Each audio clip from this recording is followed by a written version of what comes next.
Patrick Reed for GoMarquette.com. The 2014 Marquette volleyball season is right around the corner, and I'm joined by the first-year head coach of the program. His name is Ryan Theis, and Ryan inherits a program that hit a number of milestones this season ago. First national ranking to conclude a season, that was number 23. Big East tournament and regular season champions, and advanced to the NCAA tournament for the third consecutive season. Ryan, it's been an impressive run for this Marquette program, but as you've had a chance to look at it, how can you leave your stamp on Marquette volleyball going into this season?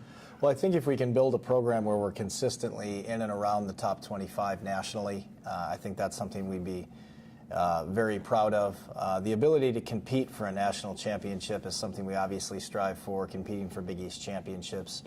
We want to see how deep we can get into the NCAA tournament. And if we go further than we ever have, then we're putting our stamp on it. We talked about a couple of points of emphasis that you have both on the court and off the court. On the court, you want to shore up things defensively in the middle a little bit. Talk about that going into this year. Well, I do think we need to block a little bit better than we did last year, just in watching some of the videos and looking at the numbers.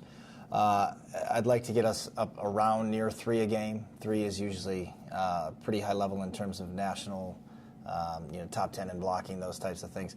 If we can do that, I think we can be better as a whole defensively. It really starts with the block. I think that if we're blocking well, our DSs or our back row players behind them just have a better ability to make digs and make plays behind it, block touches, all those things. So that's a big emphasis on what we're doing now, is just how we're going to play defense, how we're going to block.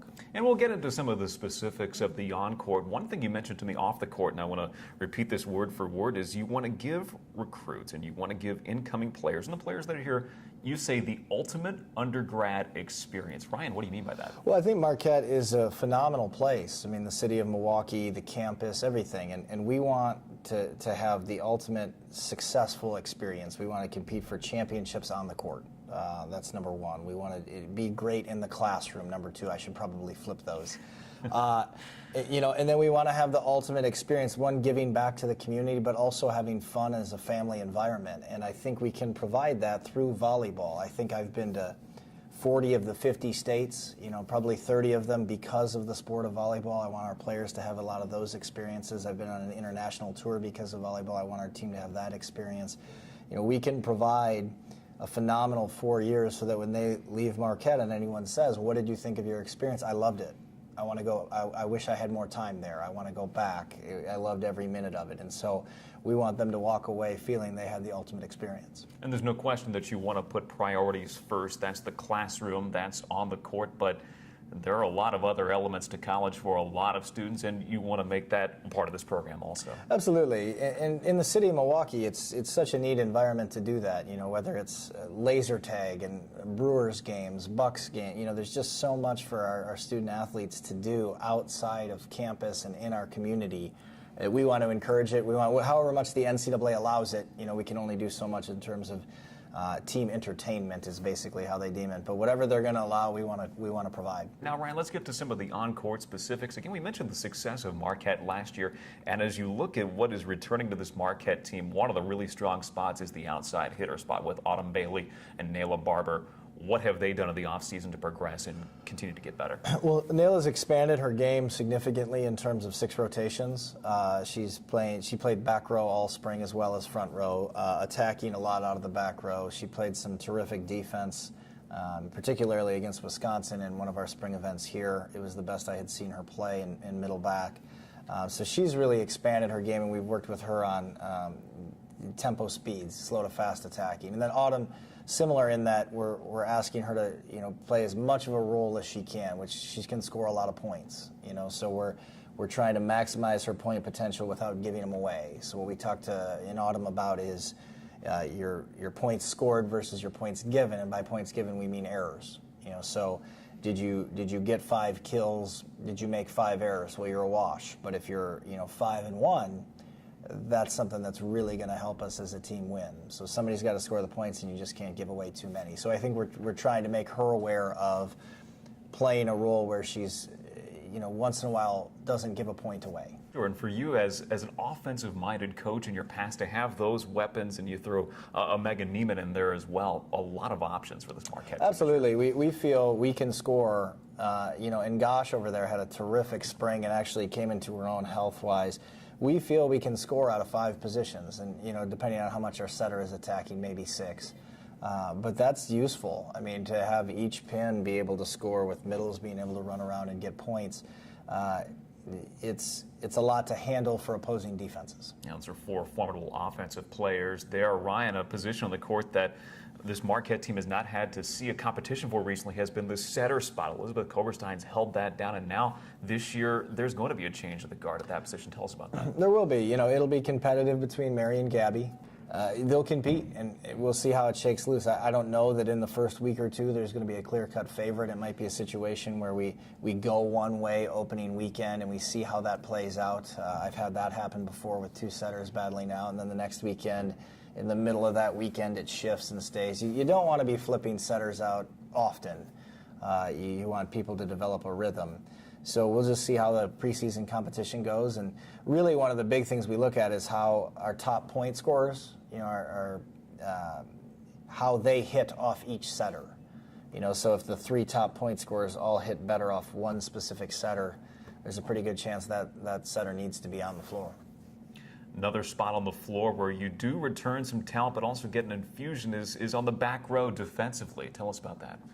Ellen Theis transferring in from Toledo, who I actually recruited a little bit while at Ohio. We didn't have a spot in that class while I was at Ohio. We had someone a year older than her, and so we weren't able to pull a trigger on Ellen like we would have liked to.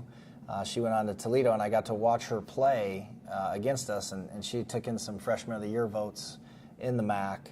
And when we found out she was transferring, I jumped on it immediately, and of course used the previous relationship we had to just kind of start building. And she loved the idea of Marquette, and we think it's a great fit. Yeah, building the program with 5 new incoming players this season, 3 of them freshmen and 2 of the transfers. What do you expect the impact from that group is going to be overall? It's tough to say. They'll all compete. It wasn't hard this spring in terms of finding roles for players with 5 hitters returning and 1 setter on roster. So it was just this is kind of our lineup now. I thought Erin got a lot better this spring and is competing significantly, and now we're going to throw Taylor into that mix, and then Courtney Kitzel can play all 3 positions along the front row, coming from Northern Iowa too. So it'll be a fun and competitive preseason, that's for sure. We just got to find the right formula that succeeds. And that preseason will begin shortly. The roster and lineups will have a chance to shake out. Ryan, let's talk a little bit about your coaching staff a little bit. Introduce them for us, and we've had you on camera so much. What have your coaches brought to the table? Tell us who they are and what they've done for your program. Well, Megan came with me from Ohio, and we've been together the last 6 years. And we had a relationship while I was an assistant at Northwestern. She got into college coaching as our volunteer. Very good with setter training. She kind of is going to run the offense, talk to the setter more about decision making, show video that way. She's also in charge of recruiting. She does travel and equipment. She's very intelligent, very organized, and I need that. Some think I lack in intelligence a little bit. So I have her for that. And then Eric's going to be our defensive guy. Great to have somebody on staff who's been a head coach before, who has program vision, wants Marquette to be successful. He's an alumni, which is huge. Really very knowledgeable of Marquette and what it stands for and what it means, and that's very helpful in our program as well. He's a technique fanatic, very interested in creating repeatability, which is a nice contrast. I'm a little bit more freedom. And so as he and I talked, it's a lot of times about, okay, I understand that we want this. I want this player to have the freedom to do this. And so we have a nice balance there. Sounds like the coaching staff has been a nice part of the transition for you here, Ryan. One other part of the transition has been inheriting a schedule, and you've done that this year. And it looks like a tough non-conference schedule for this Marquette team coming up as we take a look at that on screen. A number of teams in the NCAA tournament a season ago, but also a schedule that's very road-heavy this year. It is very road-heavy and very flight-heavy. We'll fly 3 of the first 4 weekends, other than our home tournament, We'll fly virtually every Big East weekend. I think there's a Saturday DePaul in there, which we'll be able to bus. I think there's a midweek Butler that we'll be able to bus. But we're going to be in the air a lot. That'll be challenging. It'll be tiring. We'll have to do a good job monitoring their fatigue levels and just trying to make sure we're being healthy on the road and getting enough rest. And the Big East portion of the schedule. Ryan, have you had a chance to learn much about this conference? You've seen it from afar, but Marquette's a contender in this league, and you expect maybe those final 4 teams, Butler, Xavier, Creighton, Marquette, to be back there this year. Yeah, we hope we're back there competing, and competing for a regular season championship, and then in the conference tournament, obviously. I do think it's a strong conference. I'm learning. It's different. I think where I came from, and I'm generalizing, I don't know any of this for a fact, I don't know if it was as level of high athlete, but very high skill. So MAC volleyball has a lot of Midwest kids who have played volleyball their whole life. I think this conference seems to me to be very athletic, and players using athleticism maybe more than, that they've played volleyball their whole life. They might be more athletic than their skill. I don't know that for a fact, but that's my impression in terms of being out on the road recruiting, watching a little video of opponents and things like that. So it'll be different.